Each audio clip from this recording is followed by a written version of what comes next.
It's 1 minute to the top of the hour, 7 p.m. and you're most welcome to the NILEcast Weekly News Roundup only on West Nile Television, where we give you the highlights of the news bulletins of the week every Sunday from 7 p.m. to 8 p.m. My name is Okumiringa Christine. Let's dive straight into the stories that made headlines throughout the week.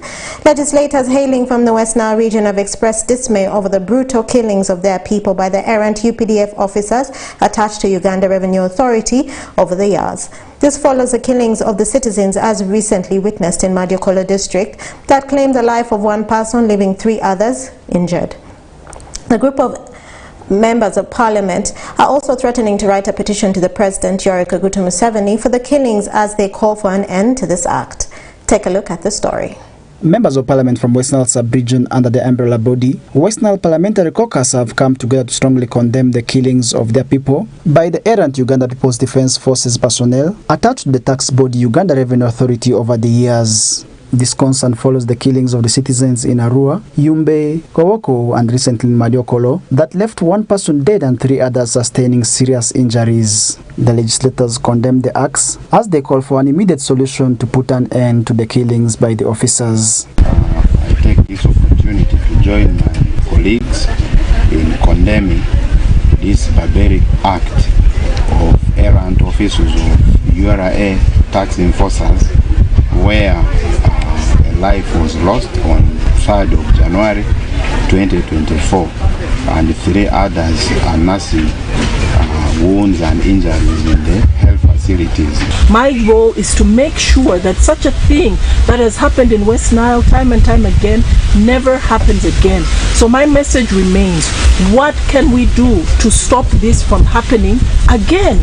And I think it's the image. When you see a URA official appear in a place, people start running, even the innocent run. Why? This is not an investigation where we don't know the people.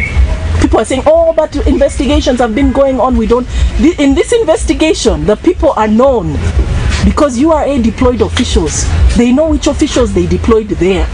Indeed, we are appalled by what has happened to who would be taxpayers in West Nile over time. As you will hear from the narrative of my colleagues, the people who have been affected are not even smugglers. The people who have been killed in this incident are innocent people who were going about their businesses. And because of the behavior of URA, there is now low tax morale. The group, majority of whom are affiliated to the ruling government of the National Resistance Movement Party, is now threatening to petition Office of the President over the killings in the region, which they say is likely to affect them in the mobilizations for the next general elections.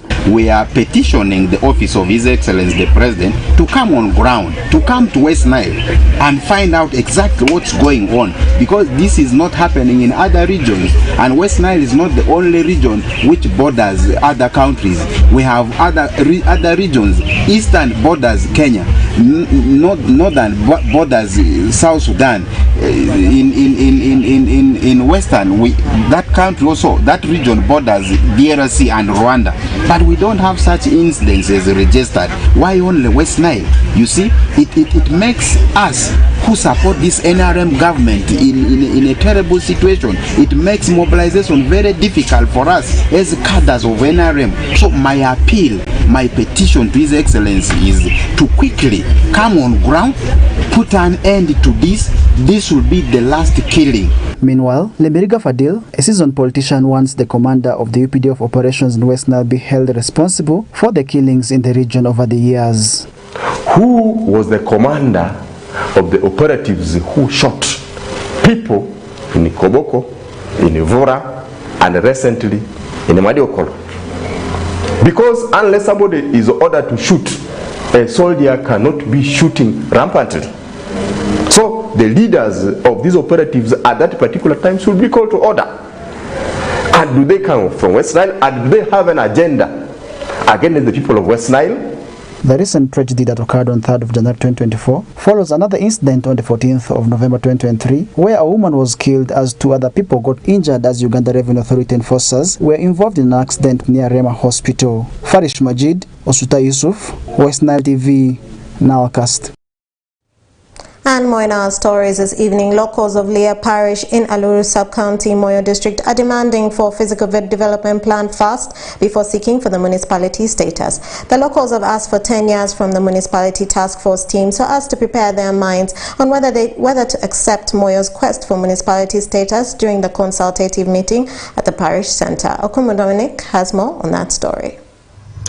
The residents observe that the quest for municipality is good, but mentally they are not yet ready to impress the municipality. They therefore urge the task force to give them at least 10 years so as to prepare their minds so as to impress the municipality. Honorable Soma Martin, the district councillor representing Aluru Sub-County to the district council, revealed the decision of the community members after engaging in 2 separate meetings with the locals about the quest for municipality. He said the locals unanimously resolved that they should be given 10 years so as to allow them to acquire land titles for their plots and refresh their minds so that they can welcome municipality. However, the community are open about the need to conduct physical planning for the sub-county.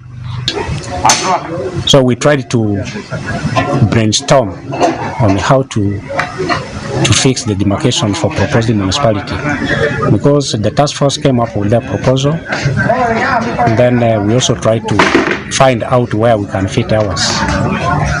But many of them recommended that the demarcation of the municipalities should stop where the town council stopped at the moment because they are not prepared.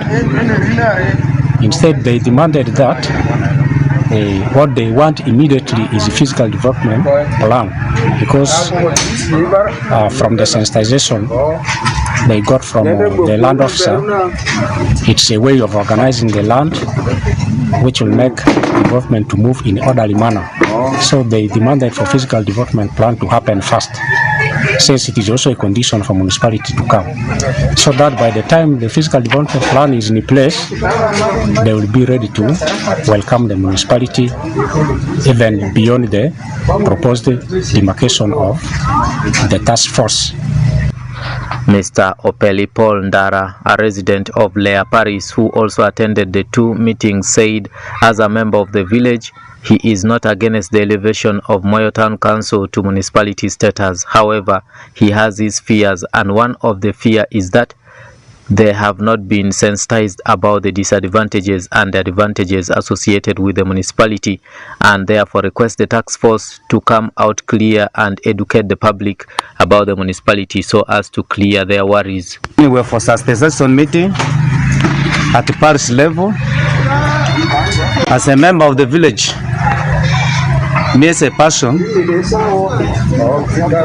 and somebody who likes development, the idea of elevating Moyo Town Council to municipality is a good idea. However, I have a fear.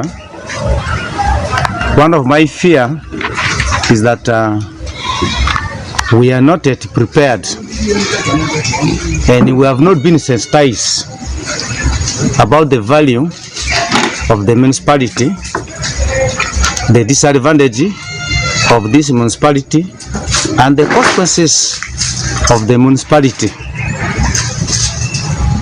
We shall be very pleased in the case of anything, the committee who are responsible to come on the ground and give for us some ideas and clear our fears. Mrs. Vita Betty, the district land officer Moyo, who represented the municipality task force in the consultative meeting, urged the public to be calm, saying the issues to do with the municipality boundary will be done by the physical planner and his team, and the quest to elevate Moyo Town Council to municipality status will not take away the land that belongs to the public. She therefore requests the public to remain calm as the technical people resolve the issues of the intended municipality boundary. For me, I would say people should remain calm.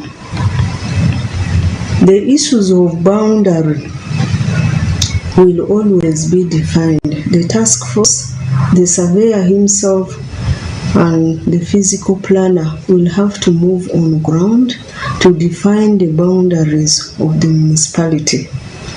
The planning areas around town council, which is about 4 kilometers, has not taken also away their land into Moyo Town Council, but because these are upcoming centers which may be crowded, that is why under USMID they needed to be planned also, because these monies are also difficult to get, and since it is there, it was an opportunity for the district to also benefit from that service. So people should remain calm and wait on the technical officers who will come and demarcate the boundaries by planting mark stones, and the villages will be involved, especially the villages that are affected. In Aluru, maybe the Lea villages and Pamoju, these will be involved at the grassroots system, at the grassroots level. Stakeholders in Moyo District have initiated a move to elevate Moyo Town Council to a municipality status by constituting a committee called Moyo District Municipality Task Force to help push for the elevation of the town council into municipality. And the task force, which mainly consists of businessmen, civil servants backed by the politicians, have started consultations for the municipality status. However, the task force has been faced by numerous resistance from a section of the public, with some people feeling the municipality status might rob the public of their land, something which seems to have entered deeply among a section of the public.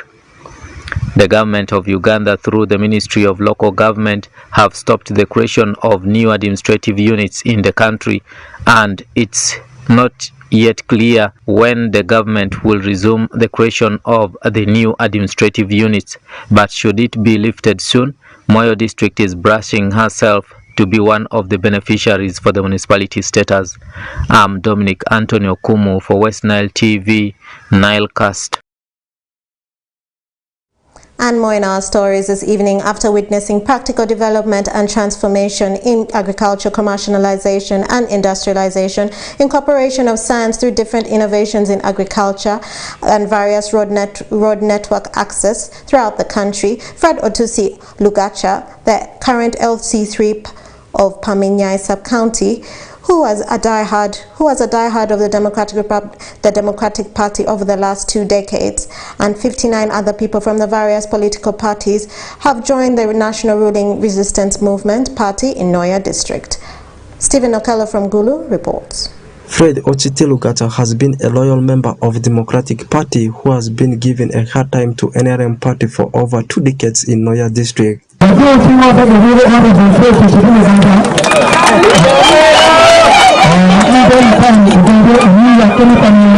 The former vice chairman Noya District, who also served as district councillor for 10 years, has deflected with over 60 people from different political parties to National Resistance Movement. The reason as to why I have crossed is simply because the demand of my people was quite too much, and they were the ones who actually rallied behind me, and they came to my office, a flock of them, demanding that I should cross. And I have not done this because it is my will, but I have done because they demanded, and I have fulfilled their needs. Fred also reveals he crosses to the ruling party NRM to save his political career, as voters force him to either cross or else risk losing his position when he remains in Democratic Party. I have made up my mind to actually cross to NRM because as the chair, I do actually, implement the manifestos of NRM. Even right now as I speak, whatever we do in the villages, in our parishes, we actually do what NRM has put as their manifesto. So there is no reason as to why I would say I am doing my own things. I have seen that it would be much worthy to work with NRM directly in order to bring a lot of things to my people, because they have been demanding for all these 20 years. George Teko, a resident of Got-Apoyo sub-county, says after witnessing NRM government fulfilling almost all the manifestos during campaign of 2021 general election, he thought it wise to leave Forum for Democratic Change and join bus of NRM. I've decided to join NRM today after seeing all the good things our president has done. Actually, initially, I thought these are manifestos were there just in papers. He's not going to perform. But after taking all those manifestos, I came to realize that he has proved me wrong, because almost 80 to 90% of what he has promised, he has delivered. Now, that prompted me to come and join the party. Odochi Bosco Olak, the presidential coordinator Northern Region, says welcoming new members to the party means a lot to NRM party members in Noya District and beyond, because this clearly shows that NRM party is expanding without discrimination, and these members should come without fear or favor to participate in any party activities. Today, they have entered in a new group, apart from their former party. They have entered in a new party, and as NRM, for us, we treat everybody the same. Whether you came to where you come today or the next day, you are treated as a members of NRM. So my message: they should not fear anything. There is also they are also free to stand in any position if there is time. Judith Peace Achan, the women MP of Noya District, encourages the new members to come with reliance hard on their respective party to help develop NRM as a party. With them, the bus is huge for all of us to sit in. But if there is challenges, we can always resolve it amicably. In the NRM government, we have so many programs right now running, so many services, but the people are not aware. It's our responsibilities as leaders from grassroots to parliament to make it known to people.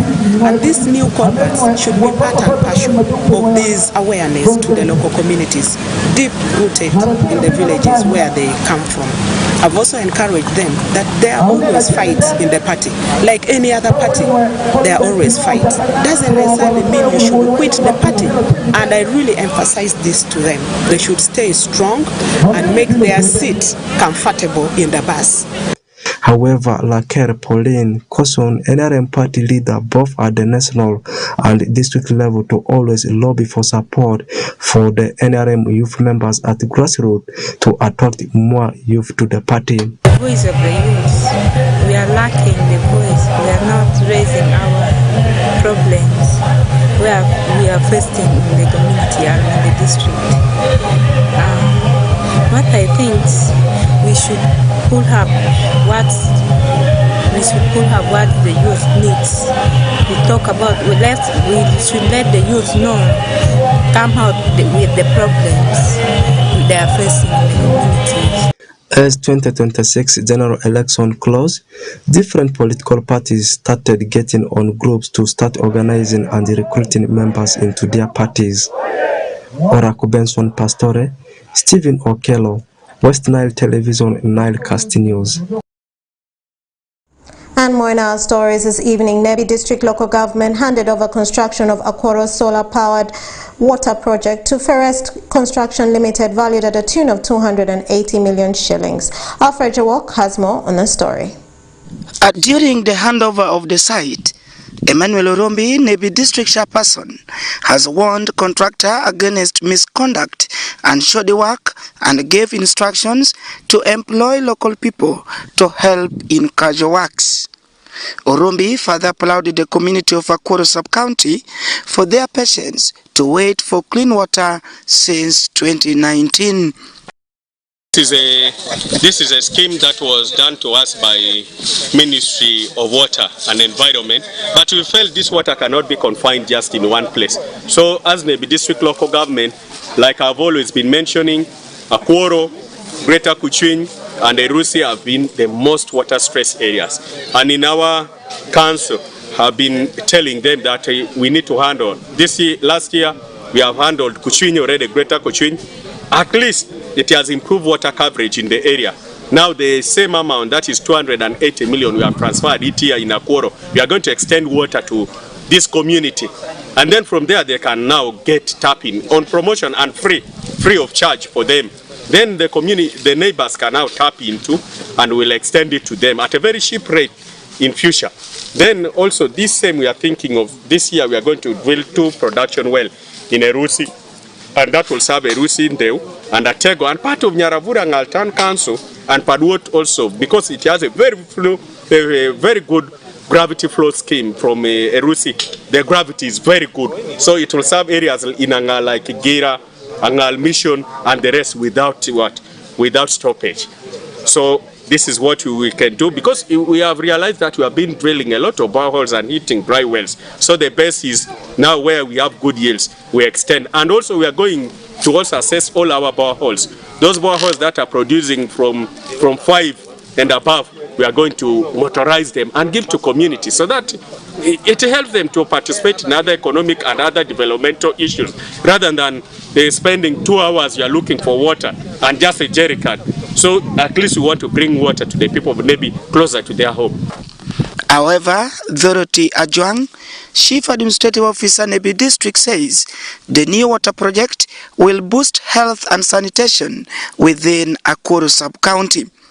She lauded the district for considering Akworo sub-county to become a modern lower local unit with clean water. We are glad to be here to hand over the project to the people of Parombo. The contract amount is 280 million, and I want to believe there will be another phase. The first phase took over 900 million. This is the second, and with this development, this is good for us, this is good for Nebi, and we are trusting the board that has already been constituted to closely monitor and ensure that the contractor does a fantastic job. Deogracias Kemira, Managing Director of Forest Construction Limited, promised to complete the work within the stipulated period of 3 months. He, however, appealed to the residents to guard against theft of construction materials. We are going how we are going to execute our activities. However, she also advised us that we are going to start with the trenching. So immediately, our workers, mostly the workers we are going to use are basically same and non-skilled labor, which are specifically, we call them casual workers from here. And so far we have made some connections around. So if at all what we've told and what we've seen, what we saw is right, then we shall use all the labor from this community. Evelyn Anichan, Nebi District Water Officer, in her remarks urged the contractor not to interfere with other people's businesses in the sub-county. She urged the local community to cooperate with the contractor and ask sub-county authority to have regular supervision of the work. Pango kusha za piwotokani uoti road reserve esha ngampa government rasu pibishika dikin pasho talamene ka pasho menwango dong road reserve pa government pe dong mako ai pasho pangati me nyi ngampa ngati me usidi ngampa ngati masha eni tu injiri kamoki kushunyo be kanwango peko ngati midiere na upodola be palengu Jugam jutingengo ogamo watinya pimu mako dongu tukudi viyam dongi ngompare rengo eni gilame matindo tindo mawabeti manga wabidaro isawa mawabeti mietisha tine ni podi lembe bapire tek utie ni aya wabeti ngu site wabe mio ni contractor wabe mire kari yenga shell yenga rio eshi de shock duga jeni pare ebi beda kakai omako jutong ngom ka jutong ngom tut netie ginde put nyotielo adek wabinene nyotielo adek anda ka waneno wagwetho imeja wawacho kel pipe bol ka ju bolu omako gigi umuye maber esa gi watie ko dano moromo joma kende mashalo plumbers gi bedo kakai kum tisha de wapima wabishule wen sazi patish motimere ka pipe mita daka share nyo ko bang mita lifaria wabinyai wabinwang ko wende kumecha echa eti adi measurement contract. The solar-powered water system will cost $1,280,000 with fundings from the Ministry of Water and Sanitation and to be completed within the duration of 3 months from January to April 2024. Alfred Jawok, West Nile TV, Nilecast. And more in our stories this evening. Security team implementing the Presidential Directive number 3 of the 2023 is now facing difficulties in evicting cattle keepers in the Acholi sub-region as the locals have started conniving with the non-compliant cattle keepers, while the locals take ownership of the animals and the migrant cattle keepers disguised as workers. This is making it difficult for the security team enforcing the Presidential Directive to effect its orders. Stephen Okello from Gulu reports more. In Amur District, bad roads and limited budget are among the factors slowing down the eviction exercise of the Balal from the district. There wouldn't be any problem, but the one problem is the road, the connection. Because now like this one we are moving, we've been there almost 3 days. There are some other trucks that were even, we had to bring the spare parts and what. So the problem would be roads, but if it was not roads, then we would be doing it better. Despite creating a lot of positive impact in the community, Noamanya Godfrey, migrant cattle keeper, says he was not given ample time to organize himself to evacuate after he was intercepted by the security. Accepted yesterday but one. Unfortunately, I thought it was 3 days to prepare myself and go, but I found my animals roaded. It's unfortunate. And even on the other part of the community, they have benefited a lot. Me, I've been here for 3 years. I found no shops. I found no border stages. I found grass just being burnt. I found no milk production, no beef production. Stephen Odongla Teg, the Aradis Amur District, says despite having many challenges, the district is still putting tax in the execution of the presidential directive. As of today, as Amur District, we've impounded 1,800 heads of cattle in the sub-counties of Atiak, Opara, Lakang, Laima. That is the areas with vast concentration. Those that have exited through Karuma, about 800. And then we have about 1,000 still holding, both in Atiak and Lakang. But as you can see now, we are loading. However, the locals in Amuru are also worried about the dry season, that most of the local animals will fall victim to eviction due to the culture of freeing during dry season. Welcome to the president anyway. Welcome to young man. Don't know that we work it out. Come on, I can't know. Malungi, lero le. Can you do better? He worked with young baby. I don't know if any don't get a can of young Peram Jam do many no gan. Manopi young. I think wrong with Nagara. In Acholi sub-region, the execution of Executive Order Number 3 of 2023, especially in compliance with Balalo Herdsman, is slowing down to the various challenges implementing team is facing on the ground. Oraku Benson Pastore, Stephen Okello, West Nile Television, Nilecast News. And more in our stories this evening. Thousands of mourners gathered at Birichaku village in Adjumani Town Council to pay their last respects to the late Mama Salah Ali, the wife to Dr. General Moses Ali, the second Deputy Prime Minister, who doubles as the Member of Parliament of Adjumani West, who passed on the 8th of January 2024. The late is survived by 5 children and was laid to rest at Takwa Mosque in Albirichaku village in Adjumani Town Council. Okumu Dominic and Onzima Alan report.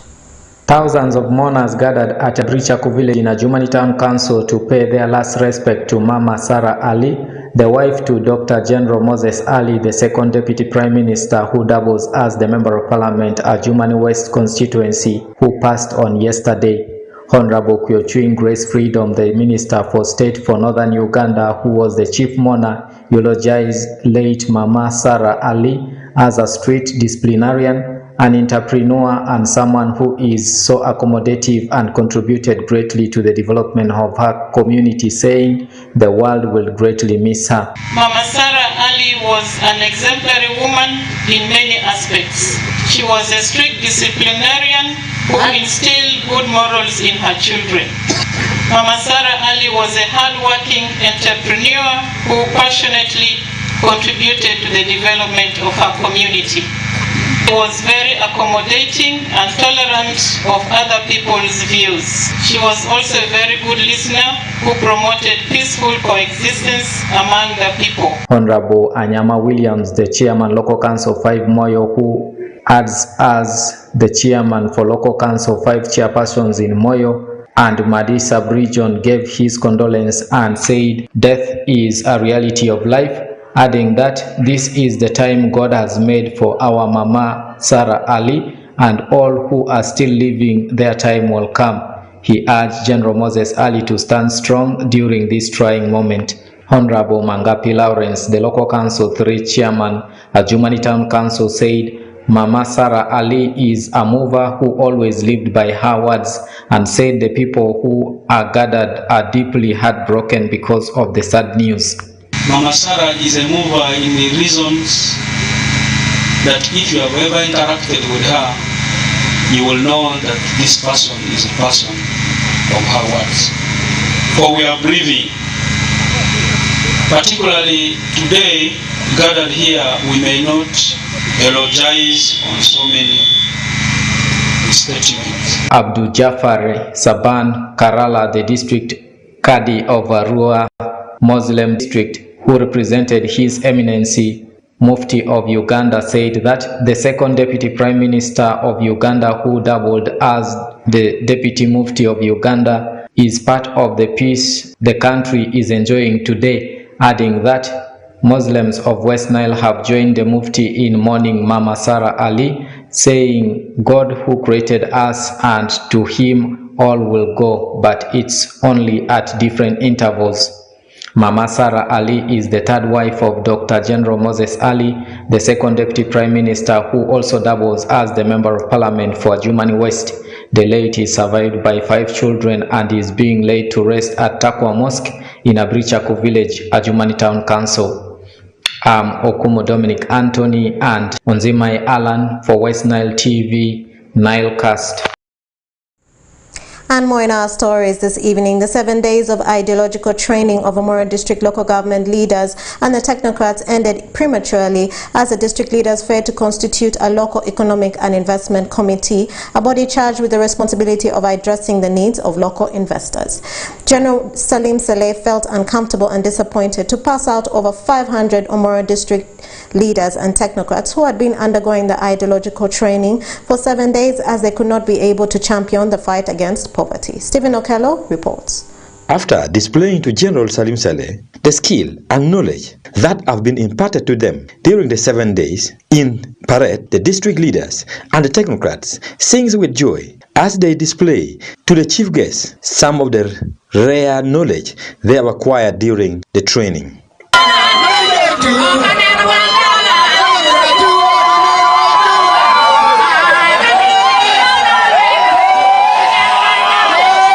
But later on, General Salim Saleh learned from Stephen Tumine, the Senior Development Officer, Minister of Local Government, something which did not please him. A local economic development investment committee, a governance structure that is going to promote aid and investment in Omoro District local government.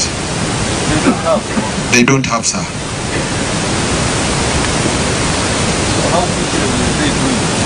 They have given me up to 30th of this month to submit to the permanent secretary, the Minister of Local Government, that committee, sir. According to General Saleh, Operation Well Creation alerted government in 2017 over the redundant government facility in all the districts across the country. Amur District has 17 value addition machines, which only 6 working at 30%, and most of them is not working due to poor management. Olal Patrick Omona, commercial officer, Amur District, explained this to General. I must say that these facilities, the value addition facilities, are not connected to the power grid. That's the major problem. How much do you need to connect them? Of course, that one needs now some other working. His intention of not passing out the 500 people who, for the last 7 days, have been undergoing an ideological training at Northern Uganda Youth Development Center in Labora Sub-County. By now we should have something to go home with as tomorrow. Because we brought you UDC. UDC is the biggest investor in Northern Uganda. Right now, I think 60% of their portfolio is in Northern Uganda. In sugar, cassava, and other starches, I think. You have UIA there, you have not discussed industrial park. You have microfinance support center. Nobody is talking about the effective demand for microfinance. And then you are ending this big course with no action plan. And for me, I'm not used to passing out people just for the sake of passing them out. After hours of interrogation, the district blamed the underutilization of the 17 value addition centers on power connectivities. Beyond the investment centers, of course, we have major trading areas. For example, War Trading Center. So many promises have been made, but once you power that War Trading Center, there's a health center, there's a hospital, there's a school, there's a church, there's other facilities. When you proceed up to Malava, which is towards the end of the constituency, there are so many things that can be done once there's power there. So there are things that we can do. There are low-hanging fruits. Those two just need transformers. Put them down, there's power. But we've written letters. It's actually frustrating to be a leader in this place. So it is my prayer. However, according to Meme, the district has never written to them officially on the same note. Meme, we are committed to supply the premises, but what we need is a communication from the local leaders or the district officials. As of now, we have not gotten any request from the districts asking for power. As soon as we are given permission or request, we shall come on ground, do the scoping, do the costing, and we present the costing to the district. So we need that communication from the local authority. Thank you. But the woman member of parliament for Amur District, Catherine Lamwara, admit the challenge and promised to get back to the drawing board as district leaders of Amur to rectify all those gaps. I think we have already resolved as a district that we want to move forward. And we already know that we are a poor district. Our population is poor.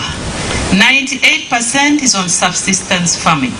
I am glad with the recommendations and the directives that you've made here now. That is going to put us to some level that can help us move forward. According to General Salim Saleh, 95% of farmers in Amur District is operating under subsistence farming, and this put the district at the poor stage of production. Stephen Okello for West Nile Television, Nile Cast. And more in our stories this evening. Fish traders from South Sudanese Fish Market in Arua City on the 11th of January 2024 camped at Arua Central Police Station demanding for the release of the South Sudanese fish traders leadership who had been arrested by security operatives over assault and intimidation allegations by the Leodeir and Goy South Sudanese fish traders. Take a look.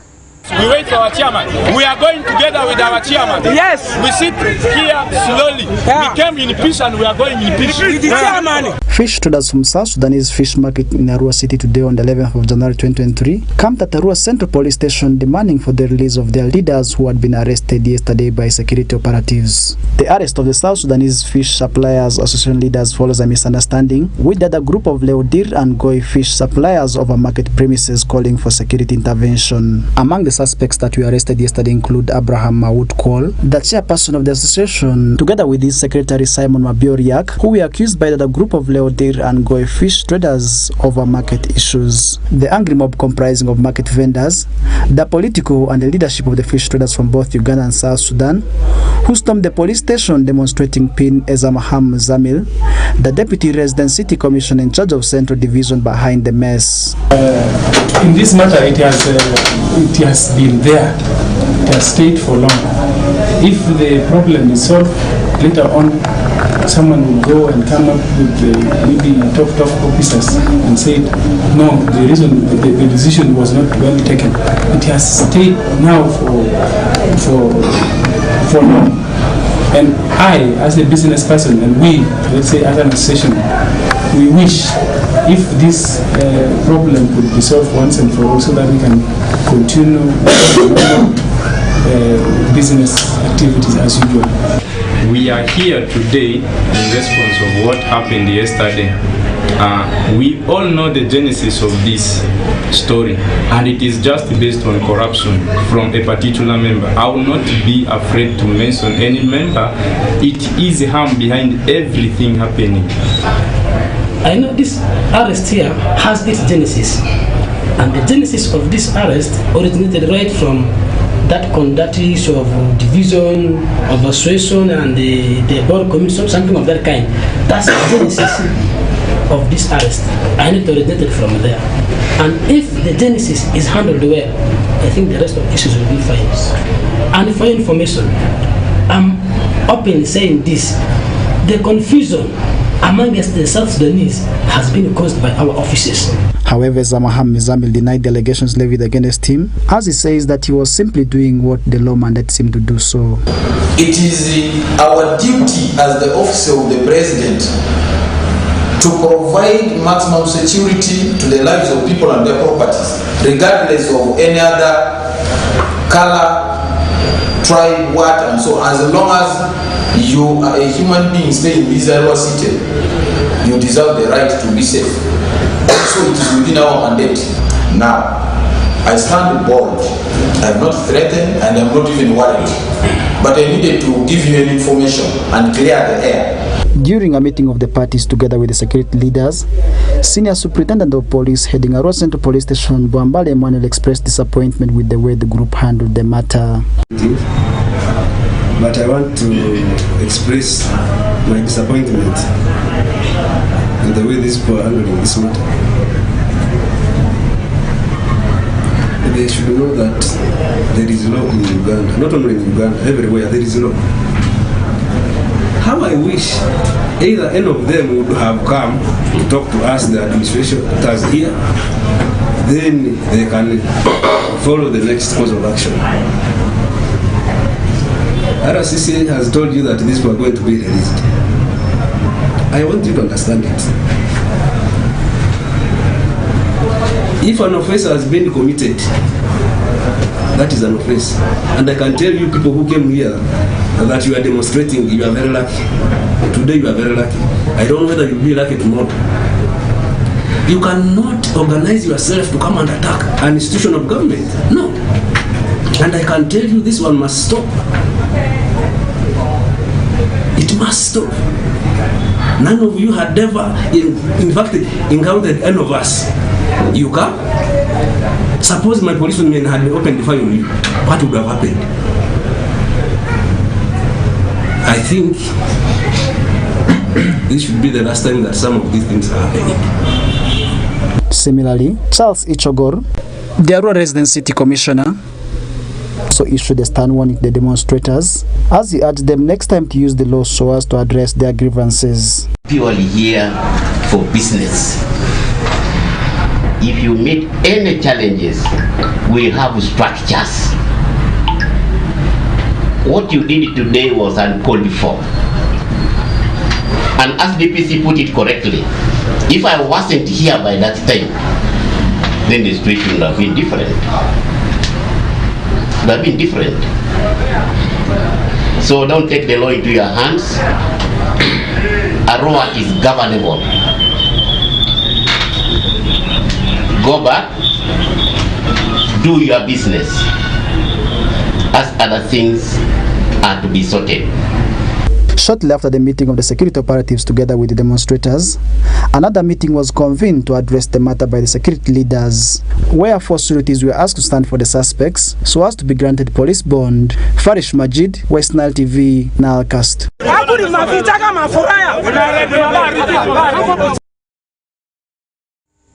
And more in our stories this evening. During a Uganda Revenue Authority engagement meeting which took place in Zombo District, URA officials apologized to taxpayers in the West Nile region for using excessive forces during the enforcement operations crackdown on numberless motorcycles and smuggled goods into Uganda. Alfred Jawok has more on that story.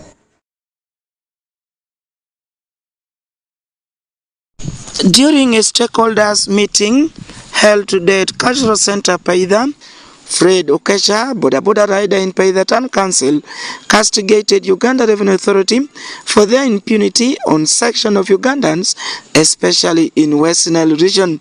I want to begin from a scenario I saw in Online Market, that is Maybe District. Innocent women who were struggling to provide for their suffering families. We are selling palm oil. This enforcement team came because much of the palm oil here has been coming from Congo. But as I talk now, our farmers are growing palm oil here.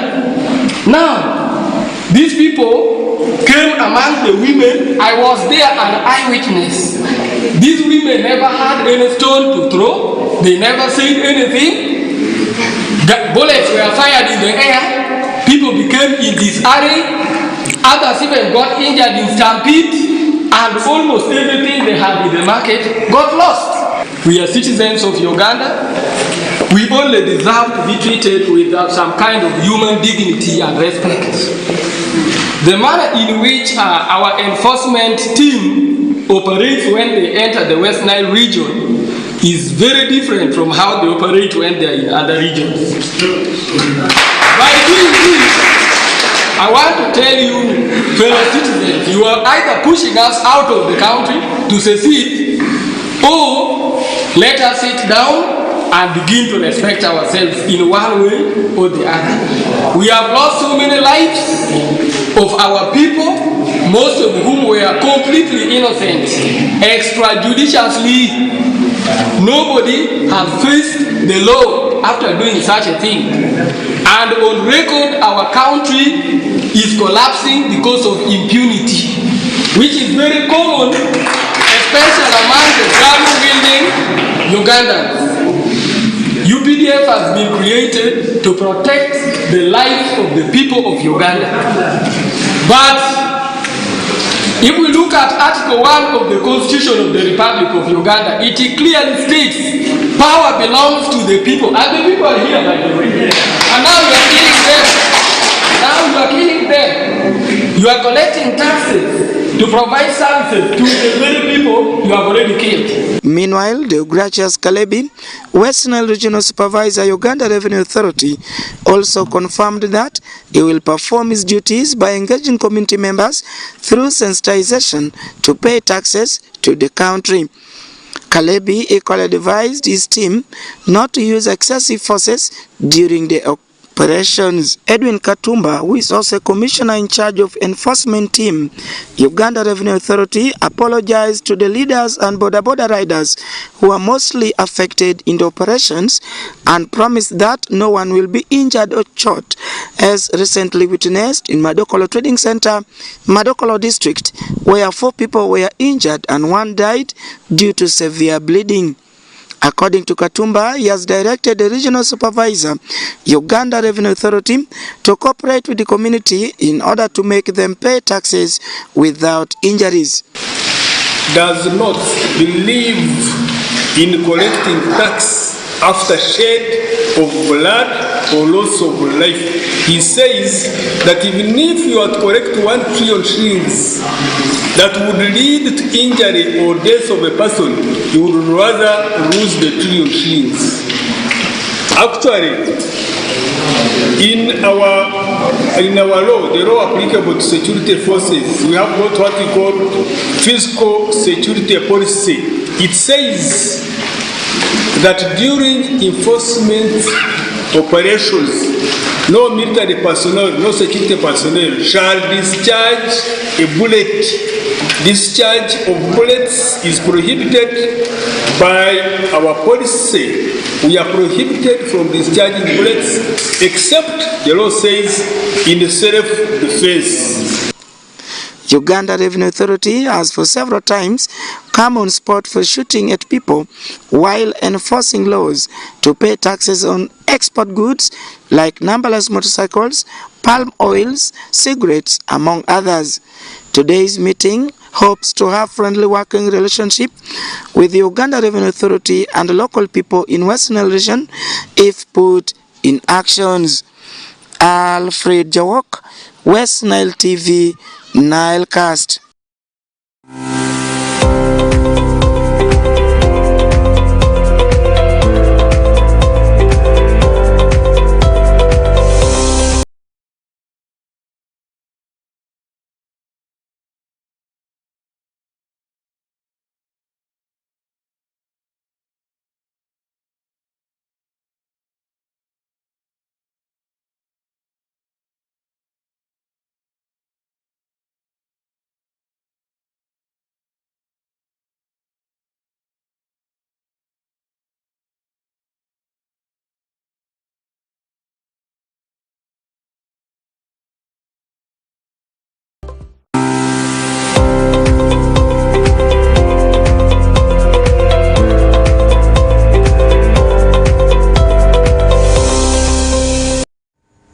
And with that, viewer, we've come to the end of the Nilecast Weekly News Roundup only on West Nile Television. Thank you always, viewers, for taking the time to be with us from the beginning of the Nilecast to the end of the Nilecast only on West Nile Television. Please stay tuned to the rest of the subsequent programs that may follow. My name's Okumiringa Christine. Have a good evening.